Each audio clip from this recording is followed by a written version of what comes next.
नमस्कार।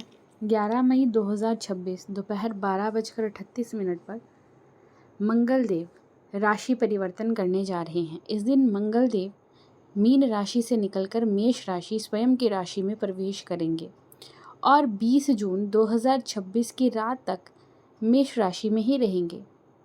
ये जो समय है 11 मई से लेकर 20 जून तक का, ये कैसा रहने वाला है तुला राशि वालों के लिए? क्या कुछ आपको इस गोचर काल के दौरान प्राप्त होने वाला है? क्या कुछ आपकी झोली में इस गोचर काल के दौरान आने वाला है? क्या कुछ इस गोचर काल के दौरान आपको प्राप्त होने वाला है? और किन बातों का ख्याल आपको इस गोचर काल के दौरान रखना है, इस सब की चर्चा आज के इस कार्यक्रम में करेंगे। इस वीडियो के अंत में मैं आपको एक उपाय भी बताऊंगी जो आपको इस गोचर काल के दौरान अवश्य करना चाहिए ताकि इस गोचर काल के शुभ फल आपको प्राप्त हो सके। तो आइए वीडियो शुरू करते हैं। यह राशिफल आप अपने जन्म राशि और लग्न राशि दोनों के अनुसार देख सकते हैं। तुला राशि वालों के लिए मंगल का ये गोचर उनकी राशि से सप्तम भाव में होने जा रहा है। मंगल आपके द्वितीय भाव और आपके सप्तम भाव के स्वामी होकर आपके सप्तम भाव में गोचर करने जा रहे हैं। तुला राशि वालों के लिए मंगल सप्तम भाव में रोचक नामक पंच महापुरुष योग बना रहे हैं। प्रिय दर्शकों, ये जो समय रहेगा, तुला राशि के जो जातक अविवाहित है और शादी के अच्छे प्रस्ताव जिनको नहीं आ पा रहे हैं, उनके लिए ये समय बेहद अच्छा रहने वाला है। शादी के अच्छे प्रस्ताव आपको इस गोचर काल के दौरान प्राप्त हो सकते हैं। जो लोग अविवाहित हैं, उनके जीवन में किसी की नई एंट्री इस गोचर काल के दौरान हो सकती है। कारोबार की बात करें तो कारोबार की दृष्टि से भी ये समय तुला राशि के जातकों के लिए बेहद अच्छा रहने वाला है। कोई अच्छी डील आपको इस गोचर काल के दौरान प्राप्त हो सकती है। अपने बिजनेस को एक्सपेंड आप इस गोचर काल के दौरान कर सकते हैं। खूब आइडियाज़ आपको इस गोचर काल के दौरान आएंगे अपने बिजनेस को बढ़ाने के। बिजनेस की दृष्टि से यह समय तुला राशि के जातकों के लिए बेहद अच्छा है। नया कारोबार शुरू करना चाहते हैं तो भी ये समय आपकी फेवर में रहेगा।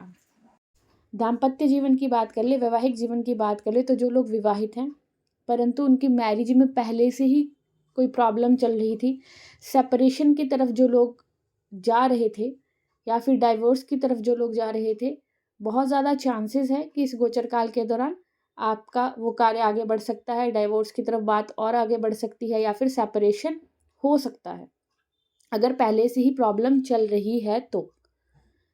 बाकी अगर बात करें जिनकी मैरिड लाइफ ठीक चल रही है, वो अपने जीवन साथी के साथ इस गोचर काल के दौरान अच्छा टाइम स्पेंड करना चाहेंगे, क्वालिटी टाइम स्पेंड करना चाहेंगे, परंतु ईगो क्लैशेस आप लोगों के बीच में भी हो सकते हैं। तो इस बात का ख्याल रखिएगा कि ईगो क्लैशेस, छोटी छोटी बातों पे मिसअंडरस्टैंडिंग इस गोचर काल के दौरान हो सकती है। तो कोशिश कीजिएगा कि जीवन साथी की बातों को समझने का प्रयास करें और ज़्यादा डोमिनेटिंग नेचर जो है वो वैवाहिक जीवन में ना रखें। बात कर लेते हैं मंगल की दृष्टियों की। तो तुला राशि वालों के लिए मंगल की दृष्टि दशम भाव पर पड़ रही है। पहली दृष्टि दशम भाव पर पड़ रही है। ऐसे में इस गोचर काल के दौरान आपके कार्य क्षेत्र में आपको तरक्की प्राप्त हो सकती है। चाहे आप नौकरी करते हो, सरकारी क्षेत्र से जुड़े हो, आप बिजनेस करते हो, आप प्राइवेट जॉब करते हो, सबके लिए ही ये गोचर काल बेहतरीन रहने वाला है। कारोबार की दृष्टि से, नौकरी की दृष्टि से ये गोचर काल आपके लिए उत्तम रहेगा। आपको इस गोचर काल के दौरान प्रमोशन भी मिल सकता है। नौकरी पेशा जातकों को इस गोचर काल के दौरान उन्नति के विशेष अवसर प्राप्त होंगे। अगर आपका प्रमोशन पेंडिंग था तो इस गोचर काल के दौरान आपको प्रमोशन प्राप्त हो सकता है। तुला राशि के जो जातक नई नौकरी की तलाश में हैं, उनके लिए भी ये समय अच्छा रहेगा। अच्छे अवसर, रोजगार के नए अवसर आपको इस गोचर काल के दौरान प्राप्त हो सकते हैं। मंगल की दूसरी दृष्टि की बात करें तो मंगल की दूसरी दृष्टि आपकी राशि पर पड़ रही है। प्रिय दर्शकों, ऐसे में इस गोचर काल के दौरान आपके अंदर एक नई ऊर्जा का संचार होने वाला है। आप में एक जोश भरा रहेगा अपने कार्यों को पूर्ण करने के लिए, परंतु ध्यान ये रखना है कि जल्दबाजी नहीं करनी है। किसी भी कार्य को करने में जल्दबाजी नहीं करनी है। अच्छे से सोच विचार कर अपने कार्यों को करेंगे तो आपको उसके बेहतर परिणाम प्राप्त होंगे इस गोचर काल के दौरान। क्रोध भी आ सकता है, चिड़चिड़ापन स्वभाव में रह सकता है, तो इस बात का ख्याल रखिएगा। चिड़चिड़ापन, क्रोध आदि से आप अपने जो रिश्ते हैं, चाहे वो कार्य क्षेत्र में हो, चाहे वो परिवार में हो, उनमें किसी न किसी प्रकार की खटास पैदा कर लेंगे। तो ये बात का ख्याल रखिएगा। क्रोध अधिक करने से आपको इस गोचर काल के दौरान बचना चाहिए। इस गोचर काल के दौरान आपकी शारीरिक ऊर्जा भी बढ़ेगी, जिसके चलते फिजिकल एक्टिविटीज़, एक्सरसाइज, कोई भी खेल कूद आदि में आपका रुझान इस गोचर काल के दौरान बढ़ेगा। जो लोग ऑलरेडी खेल जगत से जुड़े हैं उनके लिए भी ये समय अच्छा है। बात कर लेते हैं मंगल की तीसरी दृष्टि की, जो कि आपके धन भाव पर पड़ने वाली है। प्रिय दर्शकों, इस गोचर काल के दौरान आपके पास खूब धन आने वाला है। आर्थिक स्थिति जो आपकी है वो मजबूत रहेगी। इनकम के सोर्सेज बढ़ेंगे।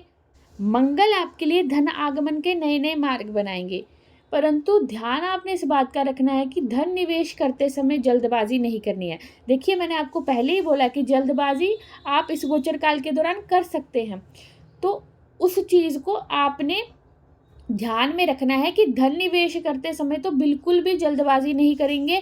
अच्छे से सोच विचार कर ही आप धन निवेश करेंगे। रिस्क को कैलकुलेट करके ही आप धन निवेश करेंगे। हो सके तो किसी की सलाह अवश्य लीजिएगा।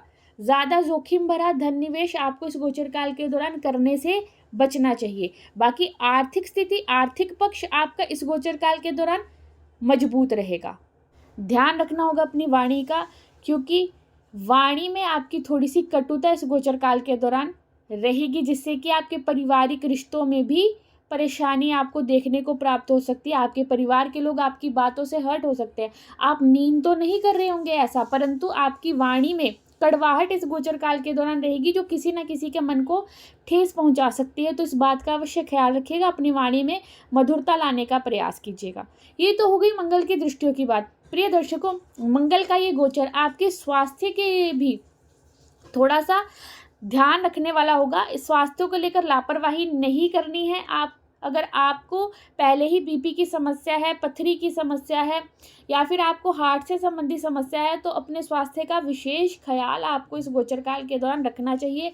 अधिक तीखा, मसालेदार, जंक फूड, इससे दूरी बना के रखिए।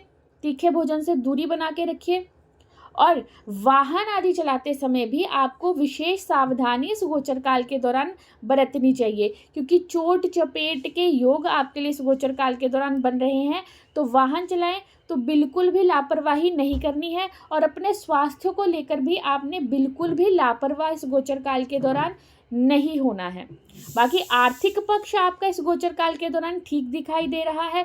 कार्य क्षेत्र में भी आपके लिए इस गोचर काल के दौरान तरक्की दिखाई दे रही है। जान लेते हैं उपाय जो आपको इस गोचर काल के दौरान करना चाहिए, ताकि इस गोचर काल के शुभ फल आपको प्राप्त हो सके। इस गोचर काल के दौरान आपको हर मंगलवार के दिन गुड़ का दान मंदिर में करना चाहिए, और हर रोज़ आपको हनुमान चालीसा का पाठ करना चाहिए। हो सके तो मंगलवार के दिन शिवलिंग पर छोटा सा गुड़ का टुकड़ा अवश्य अर्पित करें।